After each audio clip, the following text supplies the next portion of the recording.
রাশিয়ার সর্বোচ্চ অসামরিক সম্মান পেলেন ভারতের প্রধানমন্ত্রী নরেন্দ্র মোদী তার বন্ধু পুতিনের হাত থেকে। দুদিনের রাশিয়া সফরে গিয়ে সেদেশের সর্বোচ্চ অসামরিক সম্মান পেলেন ভারতের প্রধানমন্ত্রী নরেন্দ্র মোদী।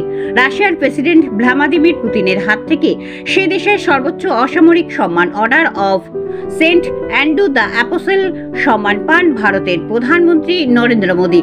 উল্লেখ্য, রাশিয়া ভারতের দ্বিপাক্ষিক সম্পর্কে গুরুত্বপূর্ণ ভূমিকা নেওয়ার জন্যই নাকি এই সম্মান দেওয়া হয়েছে নরেন্দ্র মোদীকে।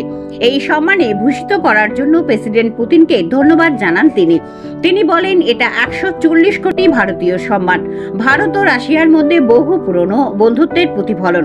প্রধানমন্ত্রী মোদী ভারত ও রাশিয়া জনগণের জন্য একটি সুন্দর ভবিষ্যতের কথা বলেছেন। তিনি বলেন, সব ক্ষেত্রে সম্পর্ক জোরদার করতে হবে। আজ অনেক গুরুত্বপূর্ণ সিদ্ধান্ত নেওয়া হয়েছে, এমন সিদ্ধান্ত যা শুধু উভয় দেশই নয়, সমগ্র বিশ্বের জন্য উপকৃত হবে। তিনি আরো বলেন, ভারত রাশিয়া বন্ধুত্ব গুরুত্বপূর্ণ। আমরা বিশ্বাস করি যে শান্তি ও স্থিতিশীলতার জন্য প্রচেষ্টা অব্যাহত রাখতে হবে।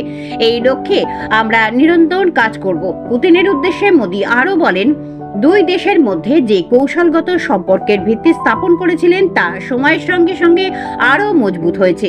জনগণের অংশীদারিত্বের ভিত্তিতেই আমাদের পারস্পরিক সহযোগিতা জনগণের জন্য ভবিষ্যতের জন্য একটি আশা এবং গ্যারান্টি হয়ে উঠেছে।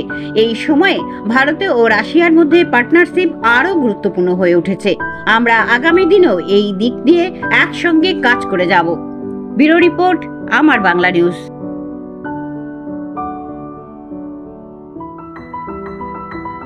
দাবি ত্যাগ এই চ্যানেল কোনো প্রচার করে না। হিংসাত্মক, ক্ষতিকারক বা অবৈধ কার্যকলাপ এই চ্যানেল দ্বারা প্রদত্ত সমস্ত বিষয়বস্তু শুধুমাত্র একটি শিক্ষামূলক উদ্দেশ্যের জন্য। ধন্যবাদ। শুভেচ্ছা। টিম আমার বাংলা নিউজ।